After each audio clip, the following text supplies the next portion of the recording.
भरतपुर महाराजा सूरजमल जी की पुण्यतिथि है। शब्द हम कितना अच्छा यूज करते हैं, पुण्यतिथि। जब उनके पुण्य कामों को स्मरण किया जाना चाहिए, उन कामों को याद किया जाना चाहिए। पर मैं महाराज सूरजमल जी को याद करने से पहले कहानी को थोड़ा सा फ्लैशबैक में लेके जाता हूं। दिल्ली में मुगल बादशाह औरंगजेब राज कर रहा था। साउथ में शिवाजी के नेतृत्व में मराठे, मेवाड़ के अंदर महाराणा राज सिंह और मारवाड़ में दुर्गादास राठौड़ ने औरंगजेब की स्थिति को बहुत ही बुरा बना रखा था।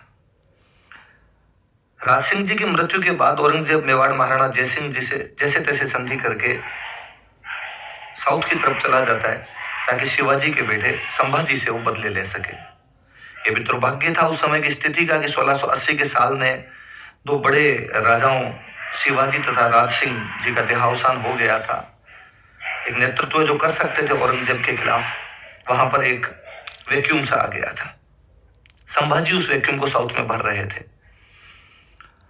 उन दिनों में जब औरंगजेब का साउथ इंडिया की तरफ जाना हो गया था, क्योंकि औरंगजेब अपनी धर्मांध नीति के कारण दिल्ली तथा आगरा, जो कि मुगलों के मुख्य केंद्र हुआ करते थे, इन क्षेत्रों में धर्मांतरण, मंदिर तोड़वाने जैसी कई घटनाएं कर रहा था।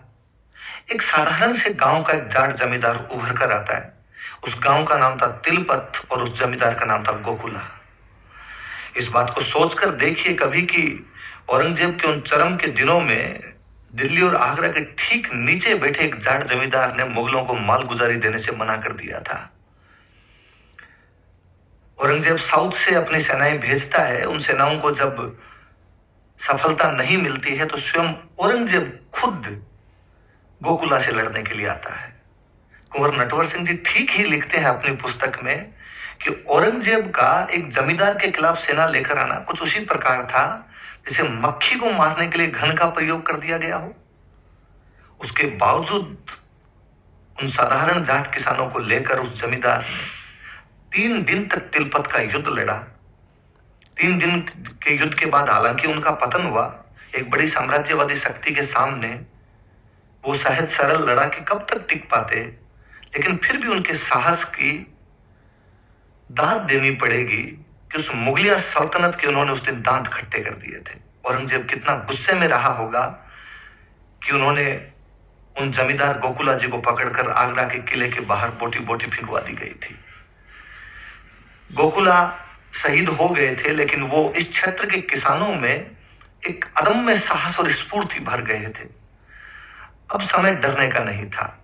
जल्द ही नेतृत्व एक नए व्यक्ति के पास में आता है। उस व्यक्ति का नाम है राजा राम। सिनसिनी गांव का एक जमींदार राजा राम, जो महान सूरजमल के पूर्वजों में रहे, वो उन दिनों यहां पर किसानों का नेतृत्व कर रहे हैं। लाल बेग नामक एक मुगल सूबेदार एक रास्ते चलते व्यक्ति की महिला को उठाकर ले जाता है। सिनसिनी के पास में गांव आऊ आऊ का वो प्रभारी हुआ करता था। आप स्थिति को देखिए कि किसी व्यक्ति का अपनी महिला को अकेले लेकर जाना भी उन दिनों संभव नहीं था। सिनसिनी के जमींदार राजा राम को ये बहुत बुरा लगा, उनके आसपास के लोगों को बहुत बुरा लगा। क्या किया जा सकता था ऐसी स्थिति में? वो बदला लेने की ताक में थे। थोड़े दिनों बाद मथुरा में मेला लगने वाला था। मथुरा हिंदुओं की पवित्र स्थली थी। किसानों ने लाल बेग से कहा कि हम हमारी बैलगाड़ियां लेके वहां जाना चाहते हैं, सामान बेचना चाहते हैं। लाल बेग ने उन्हें अनुमति प्रदान कर दी। राजा राम तथा उनके सैनिक उन बैलगाड़ियों के अंदर घास फूस के अंदर बैठकर पहुंचे। उस चौकी को पार करते उन्होंने वो तबाही मचाई, लाल बेग को मारा तथा उस महिला के सम्मान का बदला लिया गया जो लाल बेग द्वारा अपमानित की गई थी। अब राजा राम गोकुला जी की हत्या के बदला लेना चाहते थे। क्या किया जा सकता था ऐसी स्थिति में? आप सोचिए पुनः इस बात को, गौरवान्वित करने वाले पल हैं। आगरा के ठीक पास एक जगह पड़ती है सिकंदरा। मुगलों में सबसे बड़े सम्राट जो अकबर हुए, उनका वहां पर मकबरा था। हालांकि सौंदर्य की दृष्टि से कोई इतना ज्यादा सुंदर मकबरा नहीं था, लेकिन फिर भी वो मुगल सम्राट की अंतिम निशानी थी। वो अकबर का मकबरा था। राजा राम अपने सैनिकों के साथ अकबर के उस पूरे मकबरे को लूट देता है। उस अकबर के पूरे मकबरे की ईंटें ईंटें बिखेर दी जाती है। औरंगजेब को उसने, मैं कई बार जब सोच रहा हूं तो मुझे लगता है उसने अपना सिर बिड़ाया होगा कि ऐसे कैसे कोई आकर आगरा के ठीक पास में आकर इस प्रकार से हमारे मकबरे को लूट के चले गए, मकबरे के ईंटे ईंटे बिखेर के रख दी और हम कुछ भी नहीं कर पा रहे थे। इन दिनों एक और झटका दिया गया। एक तुरान का सेनापति आगा खान धौलपुर के रास्ते होता हुआ बीजापुर की तरफ जा रहा था, जहां पर औरंगजेब का डेरा था। राजा राम ने उस तुरानी सेनाध्यक्ष आगा खान को लूट लिया था। उसे बेचारे को पता भी नहीं था ये बात कि वो जिन जाटों के इलाकों से निकल रहा है उनकी औरंगजेब के साथ बनती नहीं है और तेरा वहां पर कुछ भी किया जा सकता है। औरंगजेब साउथ के अंदर फंसा हुआ, इधर कुछ कर भी नहीं पा रहा था। ये थोड़ी पुरानी कहानियां हैं। जब हम कहते हैं कि महाराज सूरजमल इतने बड़े राजा हुए, तो हम देखते हैं कि वो एक पुरानी जो श्रृंखला चली आ रही थी, उस श्रृंखला को उन्होंने और सुशोभित करने का कार्य किया था। मदन सिंह जी 1722 के आसपास जयपुर महाराजा सवाई जयसिंह जी की सहायता से राजा बनते हैं। मेरे से पहले उपनेता प्रतिपक्ष राजेंद्र सिंह जी राठौड़ बता रहे थे कि किस प्रकार की उन दोनों में दोस्ती थी सवाई जयसिंह और बदन सिंह जी में, कि बदन सिंह जी आजीवन कभी भी दिल्ली दरबार नहीं गए, पर वो अक्सर जयपुर आया करते थे। इसलिए जयपुर में जहां वो ठहरा करते थे वहां पर बदनपुरा नाम दे दिया गया। उस जगह का आज भी उसे बदनपुरा के नाम से जाना जाता है। नहीं केवल बदन सिंह जी बल्कि उनके बाद में सूरजमल जी ने भी अब जयपुर के साथ अपनी दोस्ती को पूरा निभाया था। महाराज सवाई जयसिंह भी बदन सिंह जी और सूरजमल जी को उतना ही सम्मान दिया करते थे। अश्वमेध यज्ञ कोई अंतिम हिंदू सम्राट कोई करवाता है तो महाराज सवाई जयसिंह थे। उस अश्वमेध यज्ञ में महाराज सूरजमल को एक पुत्र वत स्नेह देकर शामिल किया गया था। महाराज सवाई जयसिंह भी शायद योग्य लोगों की कद्र जानते थे, इसलिए उन्होंने उन बहादुर पिता पुत्रों को इतना सम्मान इज्जत दिया और अपने अश्वमेध यज्ञ में शामिल किया था। सवाई जयसिंह जी के अन्य जितने मालवा में मराठों के खिलाफ संघर्ष रहे, उनमें भी सूरजमल जी का योगदान सराहनीय है। वो अपने उन समस्त युद्धों में सवाई जयसिंह जी के साथ रहे थे। राजकुमार की अवस्था में सूरजमल जी के लिए सवाई जयसिंह जैसे एक मेंटर का होना वाकई बहुत अच्छा रहा होगा, जो आगे के उनके जीवन में और काम आया होगा। मैं जब सवाई जयसिंह और बदन सिंह की ये दोस्ती देखता हूं, मेरे से पहले राजेंद्र जी बोल रहे थे, तो मुझे पुनः याद आता है कि भरतपुर में भाजपा के एक बड़े जाट नेता हुए थे दिगंबर सिंह जी।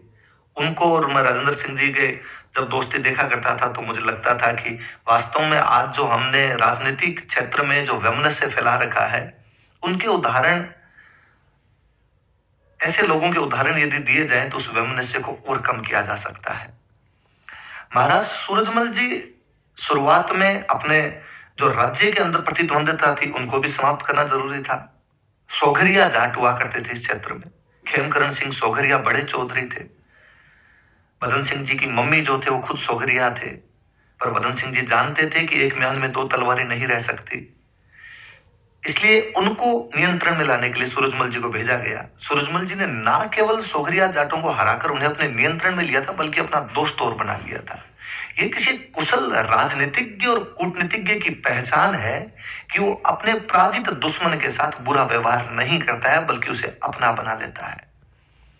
कालांतर में सवाई जयसिंह की मृत्यु के बाद जब उनके पुत्रों ईश्वरी सिंह और माधो सिंह में उत्तराधिकार का संघर्ष होता है, लगभग तमाम शक्तियां जब मराठे, कोटा, बूंदी माधो सिंह के पक्ष में थे, उन दिनों भी महाराज सूरजमल ने सवाई जयसिंह जी के साथ अपनी दोस्ती को पूरा निभाया था और ईश्वरी सिंह को साथ दिया था। उन युद्धों में एक बार तो जब ईश्वरी सिंह की सेना बहुत कम और माधो सिंह की सेना बड़ी थी, फिर भी ईश्वरी सिंह युद्ध जीते थे। उसमें सूरजमल जी का योगदान वाकई अतुलनीय है। उनका अगर भाग में आकर लड़ना और मराठों की और माधो सिंह की सम्मिलित सेना को पीछे हटा देना उस युद्ध को और रोमांचित बना देता है। ये मुगलिया सल्तनत के ढहते हुए दिन थे। अहमद शाह नाम का एक ढुलमुल सा मुगल सूबेदार मुगल बादशाह बनकर बैठा हुआ था, मुगल बादशाह बना हुआ था। अहमद शाह तो क्या ही राज कर रहा होगा। उसकी राजमाता उधम बाई जो कि पहले एक नर्तकी हुआ करती थी, और उसका एक खासम खास जावेद खान उन दिनों शासन संभाल रहे थे। उनका मीर बख्श था सलावत जंग। मीर बख्श आप यूं समझ लीजिए कि आज का अपना रक्षा मंत्री या सेनापति या थल सेनाध्यक्ष कह दीजिए। सलावत जंग जोधपुर पर आक्रमण करने के लिए जा रहा है। रास्ते में पता नहीं उसके क्या दिमाग में आया कि उसने सोचा कि मैं मेवात होता हुआ निकलूं और पहले सूरजमल को भी थोड़ा मजा चखा दूं। 1750 का 1 जनवरी का वह दिन जब सराय सोमचंद के उस युद्ध में सलावत खान के 2 सेनापति अली रुस्तम खान और हाकिम खान को मारकर सूरजमल जी ने अपने उस पूरे क्षेत्र में अपनी धाक जमा दी थी। मैं पुनः सूरजमल जी की उस बात पर आऊंगा कि सलावत जंग को हराने के बाद उन्होंने वापस सलावत जंग के साथ संधि की। आप संधि की शर्तें सुनना। सूरजमल जी उन संधि की शर्तों में उसे कहते हैं कि इस क्षेत्र में पीपल के पेड़ नहीं काटे जाएंगे, इस क्षेत्र के किसी भी मंदिर को नहीं तोड़ा जाएगा। उन दिनों में जब ये बातें बहुत नॉर्मल हुआ करती थी, किसी राजा द्वारा अपनी संस्कृति, अपनी कल्चर, अपनी उन जड़ों के प्रति इस प्रकार का स्नेह दिखाना वाकई बहुत अच्छी बात है। समय चेंज हुआ, दिल्ली के अंदर एक नया वजीर बनता है सफदरजंग, अवध का नवाब सफदरजंग। दिल्ली षड्यंत्रों का अड्डा बनी हुई थी। सफदरजंग की रोहिलों के साथ नहीं बनती है। वो सफदरजंग जो कभी सूरजमल जी को हराने के लिए भरतपुर की तरफ आ रहा था, कालांतर में उन्हीं सूरजमल जी से सहायता मांगता है। और सूरजमल जी की इस दोस्ती को भी याद रखा जाना चाहिए कि उन्होंने अंतिम समय तक, जब सफदरजंग के खिलाफ मुगल और मराठे दोनों हो गए थे, फिर भी उसका साथ नहीं छोड़ा। वो तो यह भी सकता था कि मुगल और मराठे एक हो गए। उस स्थिति में सूरजमल जी को लगता है कि जब तमाम शक्तियां उस तरफ है, मुझे भी हो जाना चाहिए। पर समय के भावा के बहाव को ना देखकर उन्होंने अपनी दोस्ती निभाई। सफदरजंग का अंतिम समय तक उन्होंने साथ दिया था। 13 सितंबर 1750 को उस युद्ध में रोहिलों के सरदार रुस्तम खान अफरीदी को सूरजमल जी सफदरजंग की तरफ से लड़ते हुए हराते हैं। सफदरजंग क्या राजी होता है तथा मुगल सम्राट के साथ जब सफदरजंग की पुनः बनने लग गई तो वह कहता है कि बदन सिंह जी को महेंद्र और सूरजमल जी को राजेंद्र की उपाधि दी जाए और उन्हें मथुरा का फौजदार बना दिया जाए। मुगल सम्राट चूंकि ढुलमुल आदमी था, सफदरजंग की तमाम बातें जानता था, वो सूरजमल जी को मथुरा का फौजदार बना देता है। हिंदुओं की पवित्र नगरी उस हिंदू के संरक्षण में आकर अपने आप को और गौरवान्वित महसूस कर रही होगी उस दिन। लेकिन मराठे इस बात से बड़े परेशान हुए। मराठों को लगा कि सूरजमल ने खूब सारा धन इकट्ठा कर लिया है। राजस्थान के इतिहास के संदर्भ में मराठे कभी भी अच्छे नहीं बताए जाएंगे। जो लूटपाट के सिलसिले उन्होंने प्रारंभ किए थे, कालांतर में उन्होंने राजस्थान को अंग्रेजों की तरफ जाने के लिए विवश कर दिया था। एक बार फिर मराठे 1754 में कुम्हेर के अंदर भरतपुर को लूटने के लिए आ रहे थे। मराठों का एक दल दिल्ली अहमद शाह की सहायता के लिए जा रहा था, दूसरा खांडेराव के नेतृत्व में कुम्हेर भेज दिया गया। महाराज सूरजमल कुम्हेर के अंदर सैदल बल वहां पर बैठे हुए थे। खांडेराव जो कि मल्हारराव होलकर के पुत्र रहे हैं, उनकी मृत्यु इसी युद्ध में होती है जब एक दिन खंदकों का निरीक्षण करते समय कुम्हेर के किले से चली हुई तोप के गोले से वो शहीद हो जाते हैं। मल्हारराव होलकर बड़ा दुखी अवस्था के अंदर कहता है कि मैं इस जाट राज्य को समाप्त कर दूंगा। हालांकि उसका एक कथन ही रहा तथा वह ऐसा नहीं कर पाया था। और आप देखिए कि महाराज सूरजमल की सेना के हाथों खांडेराव की मृत्यु हुई थी, उसके बावजूद उन्होंने खांडेराव की उस स्थान पर छतरी का निर्माण करवाया है। मल्हारराव होलकर को पुत्र के शोक में पगड़ी भेजी थी, पुत्र का शोक के लिए सांत्वना प्रदान की थी। अपने दुश्मन का भी इस प्रकार सम्मान करना महाराज सूरजमल को और ऊपर उठा देता है। मैं अक्सर कहता हूं कि हमने हमारे योद्धाओं के साथ एक ज्यादती यह की है कि हमने केवल एक योद्धा बनाकर उनको छोड़ दिया है, जबकि उनका योगदान ये देखा जाना चाहिए कि नैतिक चरित्र से कितने मूल्यवान लोग थे। हमें उनके नैतिक चरित्र का अनुसरण किया जाना चाहिए। मैं जब खांडेराव वाले उस युद्ध को देखता हूं तो मैं नहीं भूल सकता कि सूरजमल जी के वो विद्वान मंत्री रूपाराम जी कटारिया जब मराठे 2 करोड़ रुपए मांग रहे थे, वो उनसे बातचीत करने के लिए गए। उन्होंने कहा कि हम 40 लाख से टका ज्यादा नहीं देंगे, आप घेरा उठा लीजिए, वरना लड़ाई करनी हो तो लड़ाई कर लीजिए। मराठे नहीं माने तो सूरजमल जी का एक प्रसंग मुझे बड़ा जोरदार याद आता है कि सूरजमल जी ने मराठों को लेटर भेजा और लेटर भेज के साथ में 5 तोप के गोले और थोड़ा सा बारूद भेजा। उसका मतलब था कि या तो 40 लाख रुपए में मान जाइए, वरना कुम्हेर का किला तोपों के गोलों और बारूद के साथ तुम्हारा स्वागत करने के लिए तैयार है। मराठे कैसे हट जाते? मराठे उन दिनों अपने उफान के ऊपर थे, स्थितियां गंभीर होती जा रही थी। भरतपुर कुम्हेर का किला घेरा जा चुका था। मैं अक्सर कहता हूं कि राजस्थान जितनी वीरों की धरती है, उससे भी अधिक वीरांगनाओं की धरती है। रानी हंसिया जो कि सूरजमल की एक रानी थे, अपना दिमाग लगाते हैं। हमारी महिलाएं कितनी बुद्धिमान और चतुर थी, उन्होंने इस बात को भांपा कि मराठों में सिंधिया और होलकर के अंदर फूट है, इसलिए उन्होंने होलकर के खिलाफ सिंधिया के पास में समाचार भिजवाया और कहा कि हम आपसे दोस्ती करना चाहते हैं। सिंधिया तैयार बैठे थे। जीवाजीराव सिंधिया ने रानी हंसिया के उस निवेदन को स्वीकार किया। रूपराम कटारिया के बेटे तेजराम कटारिया वो संधि का प्रस्ताव लेकर गए थे और सिंधिया ने स्वीकार कर लिया। जैसे होलकर को पता चला कि सिंधिया निर्चालक होता जा रहा है, होलकर ने जल्दी अपना वहां से समेटा और वहां से चलते बने। सोच कर देखिए इस बात को कि मुगलों और मराठों के संयुक्त आक्रमण को कुम्हेर के उस किले में राजा सूरजमल ने धत्ता बता दिया था, निष्प्रभ कर दिया था। वहां पर मैं इस बात को कोट करना चाहूंगा। उस युद्ध में जयपुर महाराजा माधो सिंह मराठे बार बार सहायता मांगते रहे, लेकिन माधो सिंह ने मराठों की सहायता के लिए कोई अपनी बड़ी सेना नहीं भेजी। वो बार बार उनसे टालम टोल करते रहे। ये पुनः दिखाता है कि भरतपुर जयपुर के रिश्ते अंतिम समय तक भी कैसे सौहार्दपूर्ण बने रहे थे। अभी अहमद शाह अब्दाली को बार बार याद किया जा रहा था। मेरी आवाज तो आ रही है सबको? अभी अहमद शाह अब्दाली को जब याद किया जा रहा था तो मुझे एक और लड़ाई याद आती है। अब्दाली दिल्ली पर कब्जा करने के बाद भरतपुर की तरफ आता है। कैसे सहन कर सकता कि आगरा और दिल्ली के ठीक नजदीक में इस प्रकार का कोई हिंदू राज्य स्थापित हो जाए। वो यह भी चाहता था कि मथुरा के मंदिरों को तहस नहस कर दे। उस दिन सूरजमल जी के बेटे वो जवाहर सिंह थे जो चौमुहा की लड़ाई में अपने 10,000 सैनिकों को लेकर भिड़ गए थे। वो नहीं सोच रहे थे हम जिंदा रहेंगे हम मरेंगे, उनके लिए जरूरी था कि मंदिरों को बताया जाना चाहिए। यूं ही उपाधियां धर्म रक्षक की नहीं मिलती है, उनके लिए गर्दनें कटवानी पड़ती है, खून बहाना पड़ता है। अब्दाली ने जब घेरा ज्यादा डाला तो आप सूरजमल जी के जवाब को सुनिए। अब्दाली को सूरजमल जी ने जवाब भेजा था कि हे अहमद शाह अब्दाली, इतने बड़े राजा, यदि तुम मुझसे युद्ध करोगे तो हो सकता है मैं हार जाऊं, लेकिन मैं हार भी गया तो लोग कहेंगे कि एक किसान राजा था, उसकी ताकत और हैसियत इतनी ज्यादा नहीं थी कि अब्दाली से जीत सकता।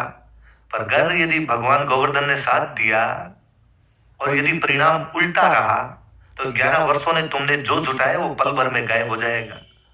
उस समय के दुर्दांत आक्रमणकारी को इस प्रकार आंखों में आंखें डालकर जवाब देना भी बहुत बड़ी बात थी। वो पुनः लिखते हैं कि मैंने मेरे जीवन के 50 बरस देख लिए हैं, अब और जीवन का कितना मूल्य है, अब और कितने साल जीऊंगा। ये हिंदुओं की उस फिलोसॉफी की तरफ लेकर जाता है जब उन्होंने जीवन को क्षणभंगुर समझ लिया था। जब कभी किसी कवि ने कहा होगा कि 8 बरस रो कुकर जीवा 13 बरस रो जीएस यार बरा बरस 18 छत्री जीवा आगे जीवन को धिकार। महाराज सूरजमल शायद उसी उक्ति को कह रहे होंगे कि 50 साल जी लिए ये भी ज्यादा है और अब मुझे जीने का कोई मोह नहीं है, पर यदि तुम सामने आए तो इस बार तुम पक्का मरोगे, हम तो कफन बांध के लड़ेंगे। अब्दाली अपने घेरे को समेट कर यहाँ से चलता बना। हेजा फैल गया था उसकी सेना में बुरी तरीके से, अपनी तोपें छोड़ गया था। महाराज सूरजमल वो तोपें ले आते हैं, आज भी भरतपुर के किले की शोभा बढ़ाती है वो तोपें। महाराज सूरजमल को केवल इसलिए याद नहीं किया जाना चाहिए। पानीपत के युद्ध का आप सबने जिक्र किया, मैं ज्यादा उसके डिटेल में नहीं जाना चाहूंगा, पर पानीपत के युद्ध से ठीक पहले सदाशिव भाऊ ने दिल्ली के लाल किले के दीवाने आम का रतन जड़ित जो छत थी वो उखाड़ दी थी। महाराज सूरजमल ने उसका भी विरोध किया था और महाराज सूरजमल ने कहा था कि भाऊ हम ऐसे ये छोटे पने के काम नहीं कर सकते कि हम छत भी उखाड़ ले इस प्रकार, और आपने ये बहुत गलत काम किया, ऐसा आपको नहीं करना चाहिए। पर तब भाऊ बड़ा घमंड के अंदर था, वो ये सब बातें मानने के लिए तैयार नहीं था। जब महाराज सूरजमल ने उन्हें पुनः समझाया कि मराठों की नीति रही थी कि सेना हल्की रखी जाए। महाराज शिवाजी संभाजी यदि सफल रहे मुगलों के खिलाफ, उनका कारण था कि सेना बहुत हल्की रखा करते थे। और आप इतनी सारी महिलाओं और बच्चों, नाचने वालों, मिठाइयों वालों को, नाट्य मंडलियों को साथ लेकर यदि पानीपत के युद्ध में जाएंगे तो अब्दाली कभी भी आपके बच्चों और बीवियों को घेर कर आप पर दबाव बना लेगा। उस दिन भाऊ को ये बातें समझ नहीं आ रही थी। महाराज सूरजमल भाऊ का साथ छोड़कर पुनः भरतपुर आ जाते हैं। अब इस बात को पुनः सोचना, ये भी कितना जोखिम का काम था। यदि भाऊ जीत जाता पानीपत का युद्ध तो भी सूरजमल जी के लिए खतरा हो सकता था। यदि भाऊ हार जाता तो अब्दाली तो खतरा बना हुआ ही था, लेकिन उस समय भी उन्होंने अपने विवेक का इस्तेमाल कर उनको लगा कि नहीं, अब गलत का साथ तो नहीं दिया जा सकता। भविष्य का किसी ने नहीं सोचा, आगे जो होगा वो देखा जाएगा। गलत का विरोध किया उन्होंने, वहां से आ गए थे। एग्जैक्टली भाऊ इसी चीज पर हारता है जब अब्दाली ने उनकी बीवियों और बच्चों को एक प्रकार से बंधक बना लिया था। मराठों को पूरी तरीके से बाद में अपनी ऊर्जा झोंकनी पड़ी। 14 जनवरी 1761 का वो दिन भारतीय इतिहास के लिए बड़ा बुरा दिन है, जब उपमहाद्वीप की दो शक्तियां अफगान और मराठे एक दूसरे को समाप्त करने पे तुले हुए थे। अंग्रेजी राज्य का संस्थापक लॉर्ड क्लाइव लंदन में अंग्रेजी साम्राज्य की अगली संभावनाओं को तलाशने के लिए यात्रा कर रहा था। ठीक ही लिखा गया है पानीपत के युद्ध के बारे में कि पानीपत के युद्ध ने उस शक्ति को सबसे अधिक फायदा पहुंचाया था जो युद्ध के मैदान में नहीं थी, वो थे अंग्रेज।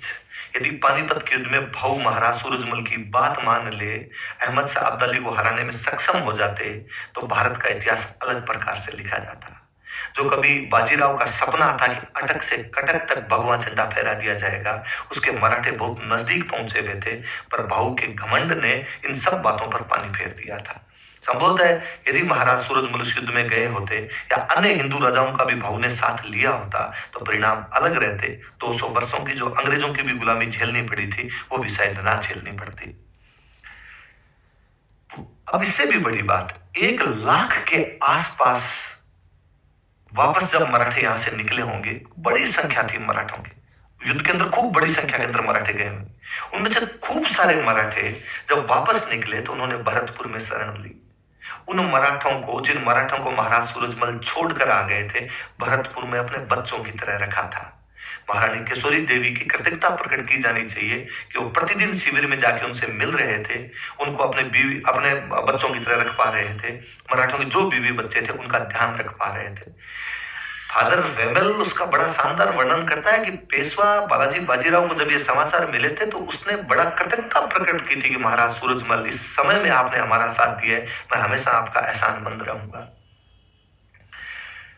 दुश्मनों को भी इस प्रकार पनाह देना। मुझे अभी किस्सा याद आता है कि मुझे एक बार भरतपुर के स्टूडेंट ने क्लास के बाद आकर कहा था कि सर, मैं उन मराठों का एक वंशज हूं, हमारे खूब से परिवार भरतपुर में रह गए थे, वो गए नहीं। उस मेहमान नवाजी को उन्होंने कितना यूं वो किया होगा कि उनको लगा कि अब मराठों के देश में जाकर क्या करेंगे, इस राजा के देश में हमें रह जाना चाहिए। मेरे से पहले जब राजेंद्र सिंह जी बता रहे थे तो उन्होंने एक फैक्ट का जिक्र किया कि उस समय उनकी इनकम 1,75,00,000 रुपए हो गई थी। बहुत बड़ी रकम थी उस समय। ये रकम इसलिए हो गई थी कि उन्होंने कृषि में सुधार करवाए थे। वो जानते थे कि बिना एग्रीकल्चर में सुधार करवाए इस प्रकार से हम अपने राज्य की स्थिति को नहीं सुधार सकते। बिना आर्थिक स्थिति के किसी भी साम्राज्य को सुदृढ़ नहीं बनाया जा सकता। मैं जब आज देखता हूं कि आज भी राजस्थान सरकार का कृषि विभाग भरतपुर से संचालित होता है तो मुझे लगता है कि अवचेतन में अब भी हमारे कहीं ना कहीं ये दर्ज है कि महाराज सूरजमल ने जिस प्रकार के कृषि सुधार किए थे, राजस्थान उसी प्रकार के कृषि सुधारों को आगे बढ़ाए। कवि सुदन द्वारा लिखा गया सुजान चरित्र उनके जीवन का बहुत अच्छा व्यक्तित्व का वर्णन करता है। राजेंद्र सिंह जी पुस्तकें पूछ रहे थे, मैं चाहूंगा कि सुदन का सुदान चरित्र पढ़ें, नटवर सिंह जी की पुस्तक पढ़ें, डॉक्टर मोहनलाल गुप्ता ने महाराजा सूरजमल का युग एवं प्रवृत्तियां लिखी वो पढ़ें, रामवीर सिंह वर्मा की जो बुक है वो पढ़ी जाए, डॉक्टर सुरेंद्र सिंह जी जो लिख के गए थे वो पढ़े जाए। एक और अभी युवराज अनिरुद्ध सिंह जी बहुत अच्छी बातें बता रहे थे, मैं उस बात में और एड ऑन करना चाहूंगा। महाराज युवराज अनिरुद्ध सिंह जी जब फैमिली ट्री बता रहे थे तब भी वो कह रहे थे कि कहीं ना कहीं हमारी फैमिली ट्री बहुत पीछे जाती है। यकीनन युवराज साहब आप बहुत सही कह रहे थे, आपकी फैमिली ट्री करौली के जालौन राजवंश से जाकर मिलती है। आपने जब पॉलिटिसाइज वाली बात कही तो मैं पुनः एक बात पर आऊंगा। भाऊ ने उन्हें एक मस्जिद को देखकर कहा था कि राजा सूरजमल, तुम्हारे क्षेत्र के अंदर इस प्रकार से मस्जिद है, अभी तक खड़ी है, तुमने इसे ढहाया नहीं। उन्होंने पुनः कहा कि भाऊ ये इबादत की जगह है, वो भले मंदिर हो भले मस्जिद, नहीं ढहाना चाहिए। आज एक मस्जिद ढहा देंगे, कल को स्थितियां विपरीत रही तो यहाँ पर 4 मंदिर तोड़ दिए जाएंगे, तब क्या किए जाएंगे। इस बात पे भी युवराज अनिरुद्ध सिंह जी वाली बात को भी माना जाना चाहिए। हम केवल उनको हिंदू धर्म रक्षक दिखाकर ये नहीं कह सकते कि वो मुसलमानों के खिलाफ थे, नहीं थे। उन्होंने किसी भी इबादत गाह को उस समय कोई नुकसान नहीं पहुंचाया था। वो सही का साथ देने वाले व्यक्ति थे। हमें उनके वाकई उन सही कदमों का ही अनुसरण किया जाना चाहिए। मुझे आगे एक बात और याद आती है, 1761 का साल जब पानीपत के युद्ध के बाद मराठे और अफगान एक दूसरे को हराकर कमजोर हो गए थे, उसका 22 जून 1761 का दिन सबको याद रखना चाहिए जब महाराज सूरजमल आगरा पर कब्जा कर लेते हैं। मैं सोचता हूं उस दिन उन हुतात्मा गोकुला की आत्मा को कितनी शांति मिली होगी। स्वर्ग में बैठकर वो कितने आनंदित हुए होंगे कि जिस आगरा के किले से कभी उनको काट दिया गया था, उस आगरा के किले पर उनके किसी एक आगे डिसेंडेंट ने कब्जा कर लिया था। यही नहीं, आगरा नहीं, हरियाणा पर राजेंद्र सिंह जी राठौड़ जब पहले बोल रहे थे, बता रहे थे, उन्होंने हरियाणा तक पर कब्जा कर लिया था। और एक पूरा ये बेल्ट जिसमें पश्चिमी उत्तर प्रदेश, भरतपुर और हरियाणा का क्षेत्र आता है, इसमें पूरे में उनका अधिकार हो गया था। हिंडन के किनारे वो अंतिम लड़ाई जो वो नजीब खान से लड़ने के लिए गए थे, घात लगाकर बैठे नजीब खान के सैनिकों ने अचानक आक्रमण करके उनको मार जरूर दिया होगा, लेकिन फिर भी उनकी जो बातें हैं वो हमारे दिलों से कभी कोई निकाली नहीं जा सकती। कहते हैं कि महाराज सूरजमल जी की मृत्यु के बाद भी नजीब खान के सैनिकों को विश्वास नहीं था कि इस व्यक्ति को मार भी सकते हैं। शायद तभी एक कहावत लोकप्रिय हुई होगी कि जाट मरा तब जानिए जब देर भी हो जाए, कि तब तक इस बात पर विश्वास नहीं किया जाना चाहिए। मैं जब स्ट्रेटजी की बात करता हूं तो मैं पुनः एक बात पर आता हूं कि महाराज सूरजमल ने अपने सैनिकों को सिखाया था कि दौड़ते हुए घोड़े पर सही निशान लगाना, पुनः घोड़े को गोलाई में घुमाकर उसकी आड़ में बंदूक भर लेना, ताकि जल्दी जल्दी दुश्मनों पर निशाने लगाए जा सके। मेरे कहने का सब बातों का लब्बो-लुआब यह है कि ना केवल राजनीतिक बल्कि कूटनीति, धार्मिक, सामाजिक, आर्थिक, रणनीतिक ऐसा कोई क्षेत्र नहीं रहा होगा जिसमें उन्होंने अपनी कोई छाप नहीं छोड़ी होगी।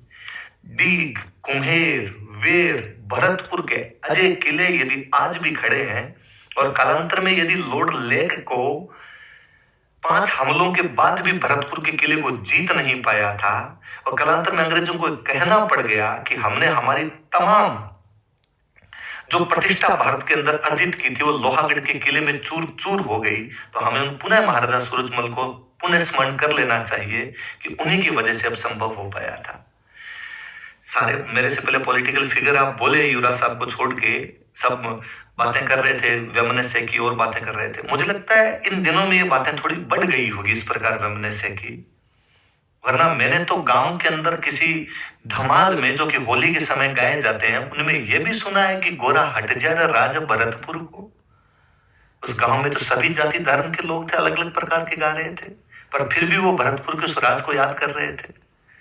जोधपुर महाराजा मानसिंह के दरबारी विद्वान बांकीदास जी, जो अपने समय के सबसे शानदार विद्वान रहे होंगे, वो यदि उन महाराजा रणजीत सिंह जी के वृंदावलियां गा रहे थे, उस भरतपुर के किले को बचाने के लिए, अंग्रेजों को हराने के लिए उनकी तारीफें कर रहे थे, उन्हें उन महान सूरजमल का वंशज बता रहे थे, इसका मतलब पहले तो ये सब चीजें नहीं थी। अरविंद सिंह जी ने बहुत अच्छी बातें की कि युवा आजकल ये सब चीजें करने लग गए, हम इन चीजों की तरफ भी ध्यान देना चाहिए कि हम ऐसी कोई बातें ना करें जिससे वाकई उन लोगों के जो सिद्धांत थे, जो नैतिक मूल्य थे, उन पर किसी भी प्रकार का बट्टा लग सके।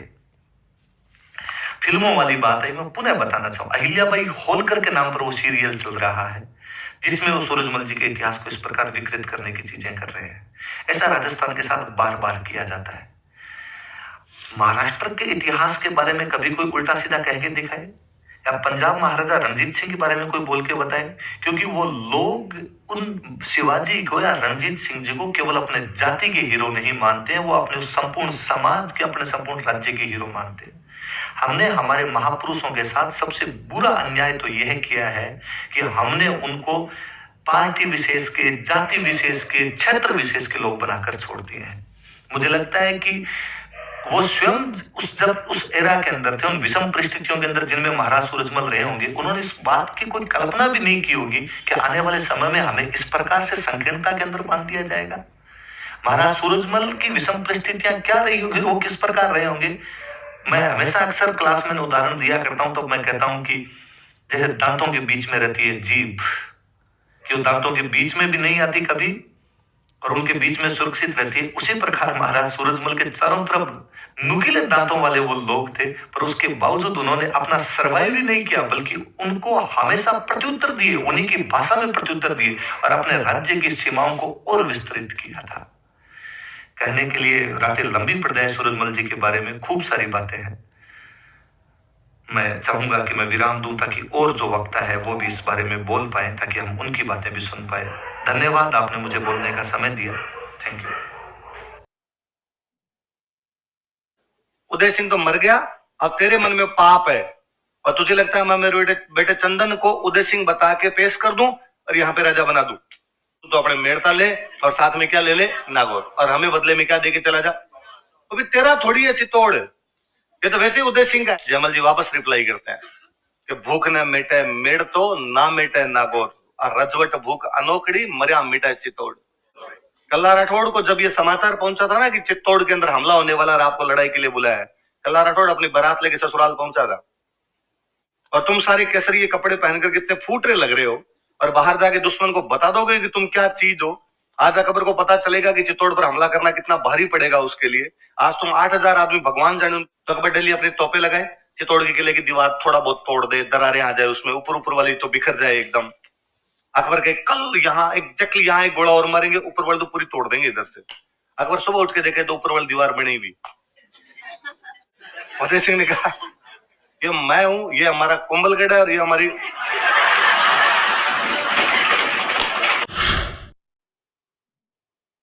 उदय सिंह वापस दो बातें लिख लेना, पिता संगा माता कर्मावती, ताकि याद रहेगा कि भाई कर्मावती के 2 बेटे थे। 36 में ये लोग आ गए थे यहाँ कुंभलगढ़ की तरफ। साल भर चुपचाप बैठे रहे, बोले नहीं किसी से कुछ भी। साल भर बाद में पन्ना धाय ने, आशा देवपुरा की मम्मी ने, इन्होंने मिलकर प्लानिंग बनाई, और मेवाड़ के जो बड़े बड़े सामंत थे, सामंत तो समझते हो, बड़े बड़े ठिकानेदार थे, उनको मैसेज किए कि हमसे मिलने के लिए कुंभलगढ़ आओ। लोग कुंभलगढ़ पहुंचे, बड़े बड़े सामंत आए कुंभलगढ़। तो पन्ना दाई ने कहा तुम्हें शर्म नहीं आती? पृथ्वीराज की दासी का बेटा बनवीर तुम्हारा राजा बना हुआ बैठा है। उनका तो इलाज क्या करें, किसी ना किसी आदमी को तो राजा बनाना पड़ेगा। सांगा जी का भोजराज पहले ही मर गया था, सांगा जी के मरने के बाद रतन सिंह जी मर गए, बनवीर ने 2 को मार दिया, विक्रमादित्य और उदय सिंह। अब किसको बनाया? बनवीर ही बनेगा। अगर उदय सिंह मरा नहीं, उदय सिंह जीवता है। कहा है उदय सिंह? ये रहा। तो वहां उस दिन कौन मरा था? तो वहां मेरा बेटा चंदन था। और उदय सिंह के साथ दूसरी दिक्कत ये थी कि उदय सिंह बचपन से अपना ननिहाल रहा था, इसलिए मेवाड़ वाले पहचानते नहीं थे। तो मेवाड़ वालों ने कहा पन्ना हमें मिले तेरे को मजाक के लिए, मतलब इतना बड़ा मजाक करेगी। अब तू अपने बेटे चंदन को राजा बनवाना चाहती है। किसको राजा बनवाना चाहती है? उदय सिंह तो मर गया, अब तेरे मन में पाप है, और तुझे लगता है मैं मेरे बेटे चंदन को उदय सिंह बता के पेश कर दूं और यहाँ पे राजा बना दूं। पन्ना ने कहा बात तुम्हारी भी सही है, दुनिया में इस प्रकार के धोखे होते हैं और तुम इसको नहीं पहचानते, मैं इस बात को मानती हूँ। पर ये ननिहाल रहा तो इसके ननिहाल वाले तो पहचानते होंगे, बूंदी वाले तो। कहा बूंदी वाले तो पहचानते, तो बुला लो उनको। और यदि वो कह देंगे कि साहब ये उदय सिंह है, तो मेवाड़ के सामंत होगा, फिर हमारे राणा जी उदय सिंह, फिर हम बनवीर के सत्ता को क्यों मानेंगे? तो बूंदी वालों को बुलाया कुंभलगढ़, और बूंदी वालों को कहा भाई इसको पहचानते हो क्या? बूंदी वालों कहा अरे ये तो हमारे वाला भांजा है। तू कहां था रे इतने दिन? उदय सिंह ने कहा ये मैं हूं, ये हमारा कुंभलगढ़ है और ये हमारी। मैं इधर ही चिल करता हूं, कई दिन हो गए। अब जब ये तय हो गया कि भाई ये उदय सिंह है, तो सांगा का बेटा है, सांगा का बेटा जिसको क्या बनाया जाए? राजा।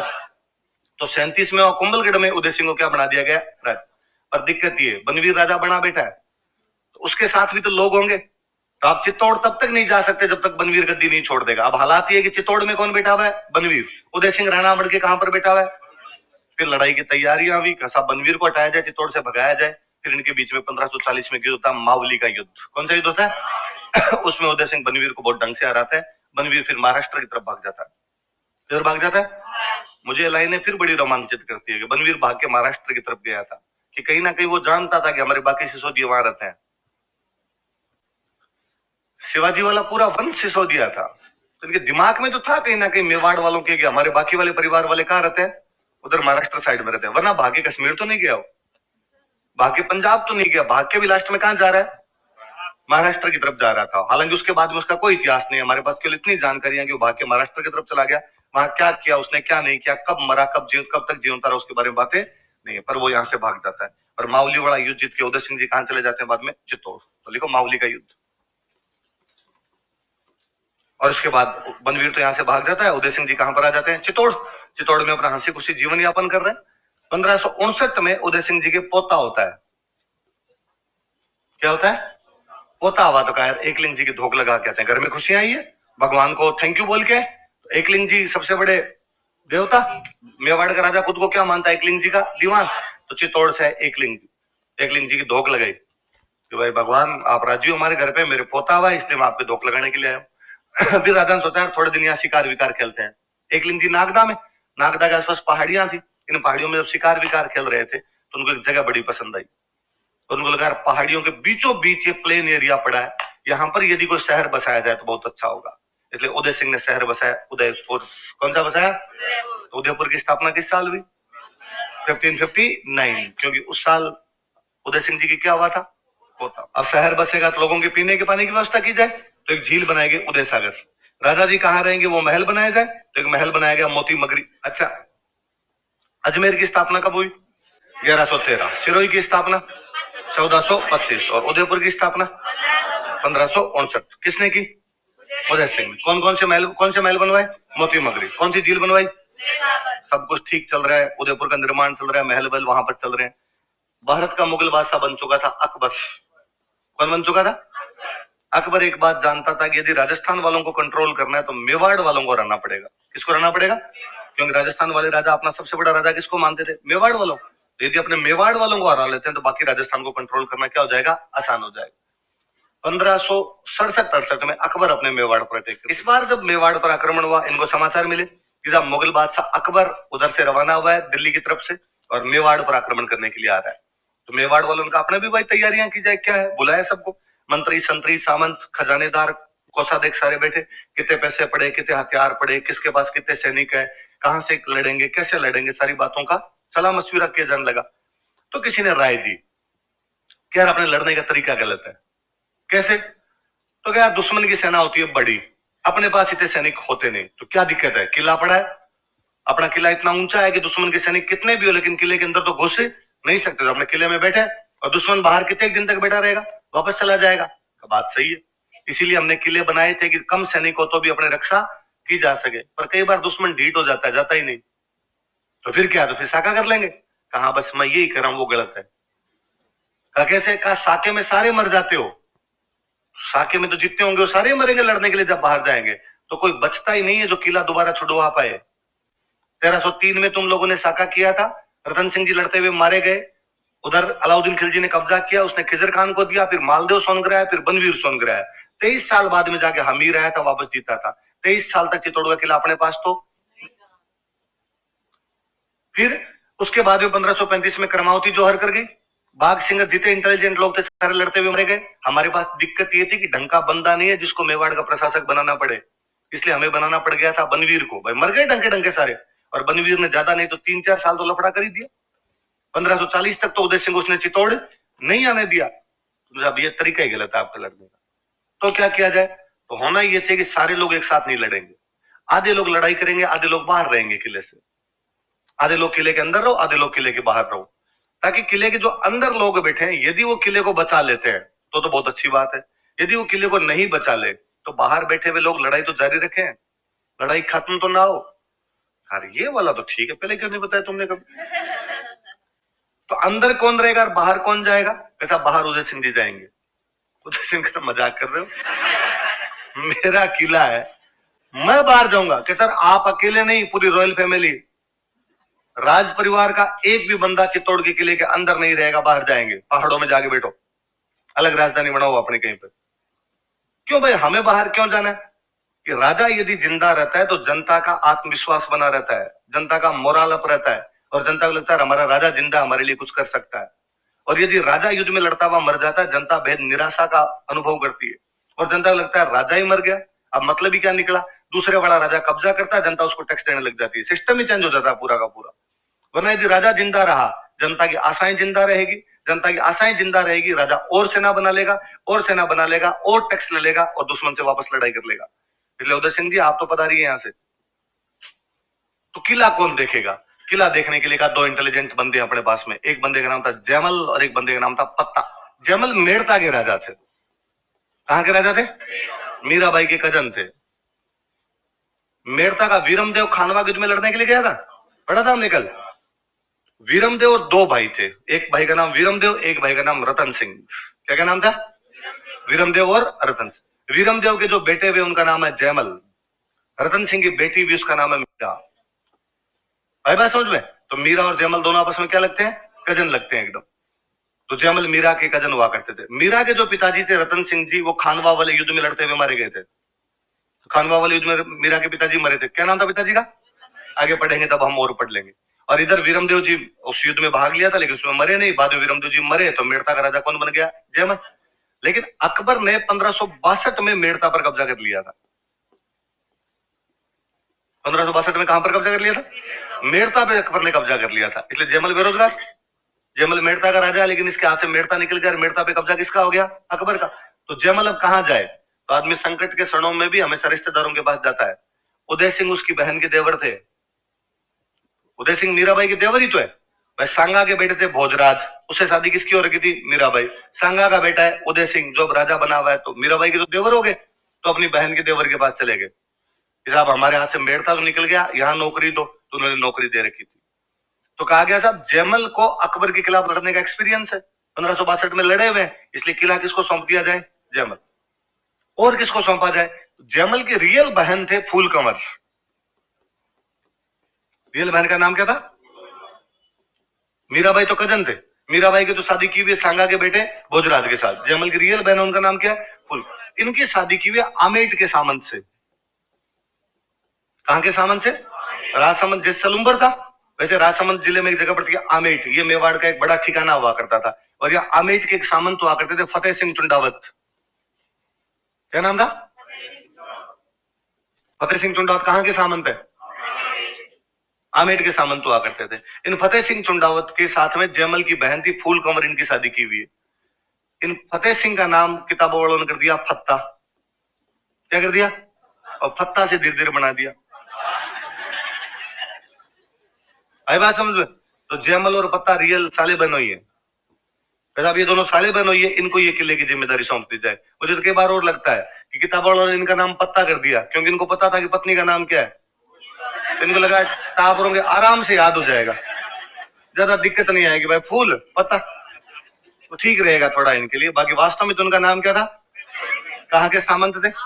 आमेट कहां पड़ता है? अब भाई इधर चित्तौड़ के किले के अंदर तो बैठे हुए जयमल और पत्ता, बाहर कौन बैठा हुआ है? अकबर। अकबर तोपे लेके आया था। तब तक तोपे बारूदरी आई गई थी एकदम। तोपे लेके आया था अकबर दिल्ली। उसको पता था चित्तौड़ के किले की दीवार बहुत मोटी है, तोड़ तो नहीं सकते। तो उसने कहा दिल्ली तोपे मार मार के, गोले मार मार के दीवार को हल्की कर देंगे, और दरारें आ जाएगी। एक दिन फिर 10 दिन लगातार अटैक करेंगे तो दीवार गिर जाएगी, और जिधर से दीवार गिरेगी उधर से अपने अंदर पहुंच जाएंगे। तो अकबर दिल्ली अपने तोपे लगाए, चित्तौड़ के किले की दीवार थोड़ा बहुत तोड़ दे, दरारें आ जाए उसमें, ऊपर ऊपर वाली तो बिखर जाए एकदम। अकबर के कल यहाँ एग्जैक्टली यहाँ एक गोला और मारेंगे, ऊपर वाली तो पूरी तोड़ देंगे इधर से। अकबर सुबह उठ के देखे तो ऊपर वाली दीवार बनी हुई। अरे बनवा किसने दी? उन्हें 15-20 दिन नोटिस किया कि यार दीवार तो वापस बन जाती है। पता लगा यार कि अंदर कौन बैठा है जो दीवार बनवा रहा है। इतना इंटेलिजेंट आदमी कौन जो रातों रात दीवार वापस बनवा देता है? पता चला अंदर जयमल है। अंदर कौन बैठा हुआ है? और अकबर कहा साहब अंदर तो जयमल है। तो उदय सिंह जी तो कब के गिरवा की पहाड़ियों में वहां नई राजधानी बना के बैठे हुए अपने। तो अंदर किला कौन संभाल रहे हैं? अंदर जयमल को किला दिया हुआ, साथ में पत्ता है उनके। जयमल कौन सा? तो वो मेवाड़ वाला राजा जिससे हमने 1562 में मेड़ता का राजा जिससे हमने 1562 में क्या छीन लिया था? अकबर ने कहा यार पहले क्यों नहीं बताया? ये तो इजी टास्क है अब तो एकदम। और बंद करो लड़ाई, अब तोपे बंद कर दो उधर अपने। मैं तो लेटर लिखता हूं, अभी काम हो जाएगा अपना। तो और अकबर ने जयमल के पास लेटर लिखा कि जयमल सॉरी भाई यार, वो 1562 में गलती हो गई और हमने तेरे से क्या छीन लिया? मेड़ता। और हमने तेरे से मेड़ता छीना, इसलिए तेरे को कहां आना पड़ गया? मेवाड़। अब छोड़, जो बातें हो गई वो तो हो गई। गई बात घोड़ा ही बंदा उड़े। जो बातें चली जाती है उनके पीछे तो घोड़े दौड़ाओ तो भी बातें हाथ में नहीं आती है। अब एक काम करते हैं, तू तेरा मेड़ता वापस ले ले और हमें चित्तौड़ दे दे। तेरा मेड़ता है वो हम तेरे को तेरा वापस दे देंगे। चित्तौड़ तेरा तो है भी नहीं, तेरे को तो चाबी दे के गए, ये ला भाई हमारा किला संभाल ले, हमें दे दे, तू चाबी हमें ला के दे दो। जयमल वापस रिप्लाई भेजता उनको कि है गढ़ मारो हूं धनी। धनी मतलब क्या होता है? मालिक। है गढ़ मारो, गढ़ मतलब चित्तौड़ का किला। है गढ़ मारो हूं धनी, असुर फिरे किम आन। असुर का मतलब होता है राक्षस, दुश्मन। किला मेरा है, चाबियां किला मेरा है, मैं इसका मालिक हूं, और दुश्मन की औकात नहीं है जो किले के अंदर घुस जाए। कुंचा ज्यूं चित्रकूट री। चित्तौड़ को बोलते थे चित्रकूट। क्या बोलते?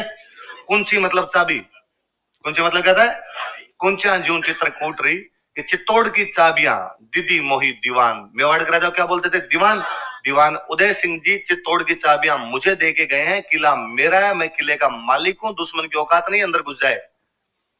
अकबर के पास रिप्लाई, अकबर ने कहा भाई सेंटी हो रहा है यार, इतना भी यार क्या आवश्यकता थी। अकबर ने फिर एक मैसेज भेजा उधर।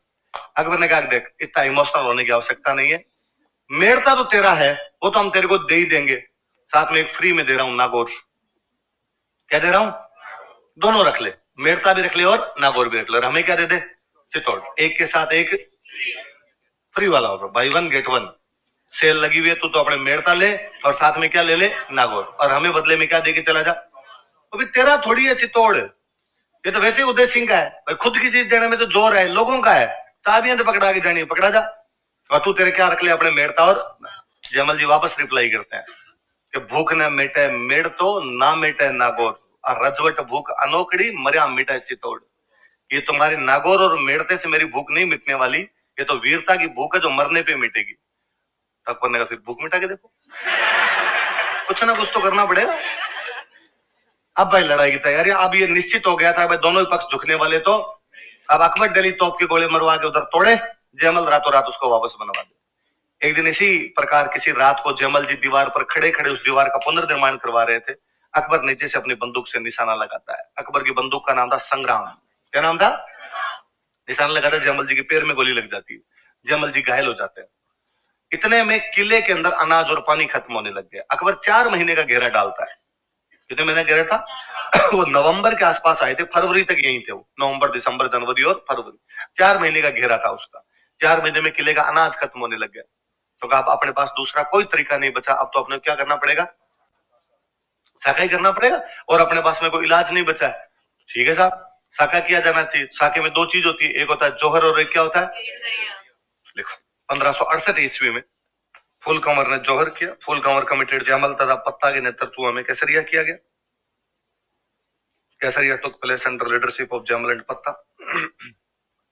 या 8,000 फौजी थे उस दिन जयमल और पत्ता के पास में। अकबर के पास में 80,000 के ज्यादा ही फौज थी, लगभग 48,000 के आसपास मारे थे इन्होंने। भयंकर नुकसान मचाया था उस युद्ध के अंदर। तो चित्तौड़ का तीसरा सागा तो रोंगटे खड़े करने वाला है कि क्या लड़े होंगे यार उस दिन ये। और उसमें तो कहते हैं जयमल जी के पैर में गोली लगी हुई थी, तो जब सारे केसरिये कपड़े पहन के बाहर लड़ने के लिए जाने लगे तो जयमल जी रोने लगे। तो बाकी वाले सैनिकों ने पूछा क्या क्या हुआ अंकल, ऐसे कैसे? तो अंकल ने कहा यार तुम लोगों का सौभाग्य देखो कि आप देश के लिए मरने का अवसर प्राप्त हुआ है, और तुम सारे केसरिये कपड़े पहनकर कितने फूटरे लग रहे हो, और बाहर जाके दुश्मन को बता दोगे कि तुम क्या चीज हो।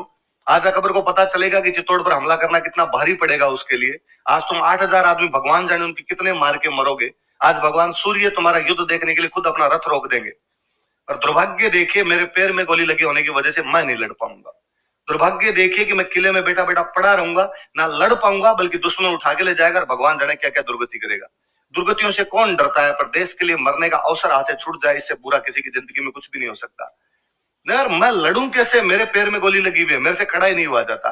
उन फौजियों में एक फौजी था कल्ला राठौड़। क्या नाम था? जयमल नंदी राठौड़ थे, कल्ला राठौड़ था। उस कल्ला ने कहा कि अंकल यार ऐसे मत करो, आप तो मेरे कंधों पे बैठ जाओ। कहां बैठ जाओ?